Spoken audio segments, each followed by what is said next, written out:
banquinho, eu já estou sem salto, nem pensar que eu sento no banquinho com esse tamanho todo que eu tenho e barriguda, não dá, não, tem que falar em pé. Gente, bom dia.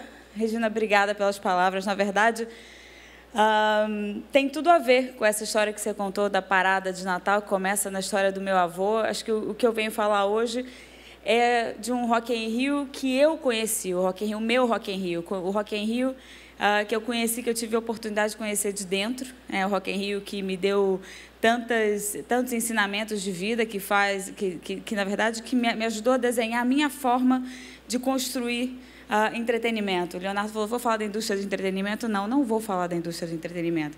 Eu queria partilhar essa história de Rock in Rio, que às vezes muita gente não vê, né? Que a gente olha para o Rock in Rio, ou olha para a Roberta e acha, nossa, ela cresceu com palcos artistas, né? Aquilo tudo muito glamour, e na verdade nunca foi isso, né? Nunca foi isso, e isso vem sim do meu avô, que passou para o meu pai, para o meu tio, né? Para a família toda, que é muito mais do que pensar no artista, pensar no palco, é pensar na paixão, pensar no tema de hoje, que é multiplicar emoções. Na verdade, hoje, se eu tenho a oportunidade de trabalhar com Rock in Rio, é por causa da primeira edição. A primeira edição que marcou tantas vidas, que marcou o mercado de entretenimento no Brasil, né, que hoje eu não consigo chegar em uma reunião de trabalho de Rock in Rio, no Brasil especialmente, sem ter as pessoas falando pelo menos uns 20 minutos de histórias pessoais no Rock in Rio. Esse é o entretenimento que eu conheço, entretenimento de marcar vidas, entretenimento de deixar histórias para sempre, e que ela vai se multiplicando. E aí cabe a nós multiplicar essa história do meu pai, do meu avô. Mas eu queria falar, então, desse Rock in Rio. O Rock in Rio começa em 1985, e muito mais do que uma vontade de um promotor de fazer shows, né, de mostrar, de botar bandas incríveis num palco. A paixão do Roberto, que é meu pai, que é o nosso presidente, era mostrar o Rio de Janeiro para o mercado internacional. A paixão dele não era a música, a paixão dele era o Rio de Janeiro, era como é que a gente faz para fazer o Rio de Janeiro ser um destino turístico mais visado lá fora. E o que ele entendeu é que, através da música, através dos grandes cantores internacionais, isso era possível de ser feito, trazendo esses grandes artistas de renome internacional para o Brasil. Em 1985, constrói-se uma cidade do rock de propósito para isso. E aí, como é que essa história se viabiliza? Se viabiliza não só porque tinha um sonho, mas com oportunidades e estratégia. Oportunidade foi criar uma campanha de comunicação para uma grande marca de cerveja na época, que precisava se aproximar do público jovem, e que, com esse desafio, com essa necessidade de comunicação, patrocinou a realização do Rock in Rio, fez o Rock in Rio ser possível para lançar uma nova cerveja, que era a Malte 90 na época, que até hoje é a maior experimentação de sempre de um novo produto no Brasil. Eu falo isso por quê? Porque não é só o sonho, não é só a vontade de fazer, né? Acho que um dos maiores aprendizados que eu tenho tido é que, quanto mais a gente for capaz de pensar no outro, de pensar por que isso vai ser bom para você, não para mim, porque para pensar para mim é fácil, eu já tenho um objetivo, né? Mas como é que o Rock in Rio, a gente tinha um sonho, promover o Rio de Janeiro, como é que a gente viabilizava esse sonho se os valores de investimentos eram gigantescos? A gente precisava de financiamento através da onde época de patrocínios não existia no Brasil. Financiamento através de montar uma estratégia de comunicação para alguém que precisasse daquilo. E foi assim que foi viabilizado. 10 dias de música, 1.380.000 pessoas. Mais que tudo, acho que o primeiro Rock in Rio deixou um marco no entretenimento, na história da música, da indústria brasileira de música, de eventos. Agora, teve uma história triste no final, que eu não sei se todo mundo conhece. A cidade do rock foi construída naquela altura, tinha sido a única construída para ficar para sempre. Era um investimento com a intenção de fazer o Rock in Rio se multiplicar ao longo dos anos, até para justificar aquele tamanho investimento. E por uma briga política, na época, onde direita e esquerda ainda era uma realidade, né, de muito confronto, o governador, na época, Leonel Brizola, achava que o Roberto falava bem, era jovem, estava criando uma grande mobilização de pessoas, e, se ele quisesse ser político, isso podia virar um problema futuro para ele. Então, a ordem foi: temos que destruir esse potencial. e pediu ao prefeito, na época, Marcelo Alencar, que embargasse as obras da Cidade do Rock, que foi o que fizeram. Pararam as obras da Cidade do Rock meses antes de começar o evento, e a única condição para o evento acontecer foi que se assinasse uma carta de que, no dia seguinte que terminasse o Rock em Rio, a Cidade do Rock seria destruída. E não tinha outra opção, né? Aquilo criou um prejuízo gigantesco pela obra por ter que ficar parada um mês às vésperas do evento. Roberto assinou o documento e aconteceu. No dia seguinte do primeiro Rock em Rio, a Cidade do Rock foi destruída pelo governo. Isso faz com que a gente perca, imagina, a gente volta em 2011 para o Brasil, né, pela primeira vez tendo, de novo, aí uma Cidade do Rock permanente, né, que foi o Parque dos Atletas construído pela Prefeitura no ano passado, que finalmente o Rio de Janeiro vai deixar de perder grandes concertos, grandes eventos para outras cidades, porque tem uma infraestrutura permanente. Mas nessa briga política a gente perdeu 20 e tantos anos. Essa parte da história eu acho que é importante porque assim, eu acho que conheço poucas pessoas que teriam continuado. Com esse fim do Rock 1, o Roberto fica doente, desestimula e não quer mais fazer o evento. Quando chega em 1990, a Coca-Cola queria criar uma estratégia de combate à entrada da Pepsi com Pepsi Music no Brasil. E pediu ao Roberto para fazer o evento de novo. Mas a Cidade do Rock não existia.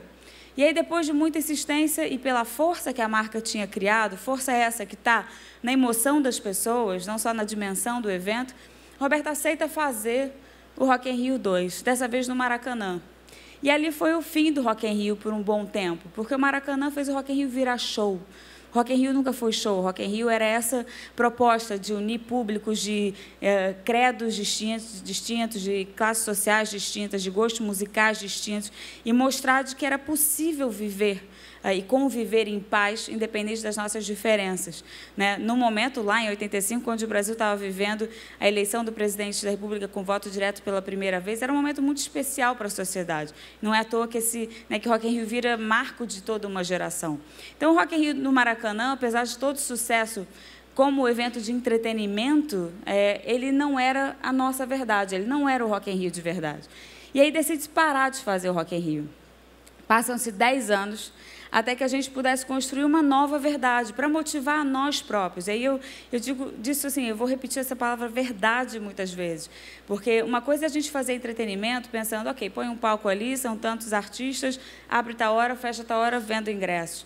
Não é essa a nossa forma de fazer entretenimento, não é assim, não foi assim que o Rock in Rio, né, virou a marca de renome internacional que virou, não é assim que ele consegue manter os seus 28 anos de história, né? É através dessa verdade, dessa paixão, dessa convicção absoluta do que a gente está fazendo, do que a gente está construindo. Que tem um negócio, sim, não é que não é um negócio, mas além do negócio, tem essa convicção de que, no final do dia, o que paga a nossa conta é o olho das pessoas brilhando. É essa capacidade de mobilizar pessoas, é a capacidade de fazer as pessoas passarem um dia feliz. E aí, a volta dessa verdade do Rock in Rio foi em 2001, quando o assunto era que o mundo ia acabar. Agora estamos prestes de novo, né, de que o mundo vai acabar de novo. Mas pronto, na virada do ano 2000, o mundo vai acabar, e a gente queria dizer, não, a gente não vai acabar nada. Né? O que a gente precisa fazer é repensar a forma de lidar com o mundo, é o nosso respeito com o outro, é como a gente pode construir um mundo melhor. E aí volta a terceira edição do Rock in Rio, com essa mudança no próprio nome do festival, de passar a ser Rock in Rio por um Mundo Melhor, com uma decisão empresarial de contribuir para causas socioambientais. Né? Ao longo desses 11, 12 anos de projeto social, estamos falando de mais de 16 milhões de dólares investidos em 3.200 jovens educados aqui no Rio de Janeiro, em 760 painéis fotovoltaicos instalados em escolas de Portugal, em uma escola na Tanzânia, um centro de saúde no Maranhão, milhares de instrumentos doados para mais de 150 ONGs de todo o Brasil que trabalham a educação através da música, né? A música como ferramenta de formação de seres humanos melhores. Tantas coisas boas que a gente fez que não tem nada a ver com o palco, com o artista, com aquilo que acontece dentro da Cidade do Rock. Nesse momento, em 2001, essa verdade volta com tanta força que a gente decide, bom, a música e o mundo melhor não tem fronteiras, então por que o Rock in Rio tem que ter? E aí a gente decide internacionalizar o projeto, com o desafio, chegando em Lisboa, que foi a primeira cidade onde o Rock in Rio aconteceu fora do Brasil, começa um desafio ainda maior, porque ali a gente não tinha a relevância histórica do Rock in Rio no Brasil. Não tinha essa carga emocional, né, das pessoas que tiveram suas vidas marcadas em 85 pela realização da primeira edição, que eu brinco que é como o Woodstock para o mundo, é o Rock in Rio para o Brasil. E a gente ali tinha que construir isso tudo. E aí fica mais bacana ainda esse olhar do que pode ser o entretenimento de verdade, né? É não estar satisfeito, é olhar nos detalhes, é você não estar acomodado com aquilo que é suficiente ou que é bom, é você conseguir entregar o melhor, é você não acreditar nas barreiras. Se alguém te diz não, se você está convicto, a volta que se dá a um não que você recebe é pensar como é que você cativa mais pessoas, como é que você convence outras pessoas e ganha força em volta para derrubar aquele não que veio na sua direção. E é isso que a gente começou a fazer fora do Brasil, de uma forma absolutamente estratégica, calculada, né, de como construir e como resgatar essa emoção toda dessa marca de 28 anos, a gente tinha 19 anos na época, quando foi para Portugal, como contar essa história de uma forma absolutamente emocionante. Emocionante para convencer de que o Rock in Rio não é só música, que a nossa proposta é festa, que a nossa proposta são 12 horas de entretenimento, de diversão, de você passar um dia feliz, de você poder levar o seu filho, o seu pai, um pouco que a Regina dizia no início, não é um evento de jovens. Hoje o que a gente vê no Rock in Rio são os pais que viveram a primeira edição ou os avós, levando filhos e netos para viver essa experiência de estar um dia se divertindo. E acho que um presente que a gente teve nesses vários anos de história, e uma das experiências mais intensas foi fazer depois a 5ª edição já em Lisboa esse ano, num ano de crise, né? Uma coisa, eu tinha muito essa coisa, eu venho de um país que está sempre em crise, então a crise é uma coisa que a gente lida com alguma facilidade. Mas é muito diferente você assistir um país entrar em crise, é muito deprimente. E aí a gente estava em Portugal, Espanha, 2 países com graves problemas econômicos, e com edições de Rock in Rio confirmadas, e a gente tinha uma decisão, bom, a gente freia, a gente retrai, a gente faz um evento com menos investimento, e a nossa decisão, e isso é entretenimento, isso faz parte da vida das pessoas, as pessoas não deixam, mesmo na crise, de se divertir.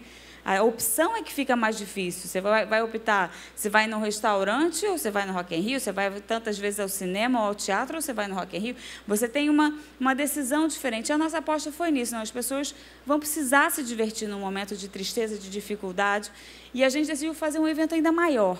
A gente investiu mais, sabendo que a gente estava correndo o risco de perder dinheiro ou de não ganhar, mas investindo nesse longo prazo, nessa construção de uma marca, né, que não é um evento. A gente hoje está construindo um caminho que, para nós, a Lua vai ser produtora do Rock in Rio 2050, não sei, a gente não tem um fim.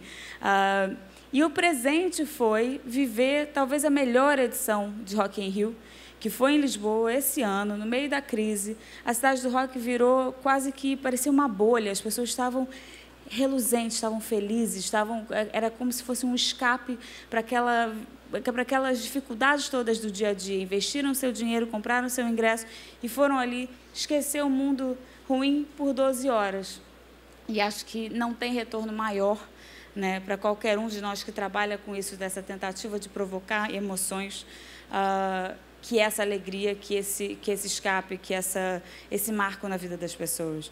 Então, o meu Rock in Rio, enquanto Roberta, enquanto filha, enquanto quem cresceu do lado, né, o artista é só uma obrigação, o desafio de criar uma cidade do rock absolutamente envolvente e com cuidados nos mínimos detalhes, né, se o banheiro funciona, se é limpo, se não tem lixo no chão, e se teve, como é que conserta, se é incansável, como é que as pessoas chegam bem, saem bem, segurança, para que os pais possam deixar seus filhos lá. Esse é o nosso Rock in Rio, no mínimo detalhe. E, acima de tudo, o maior aprendizado é de que nada é impossível. Desde que você acredite, que você se dedique, que você batalhe, que você não aceite o não.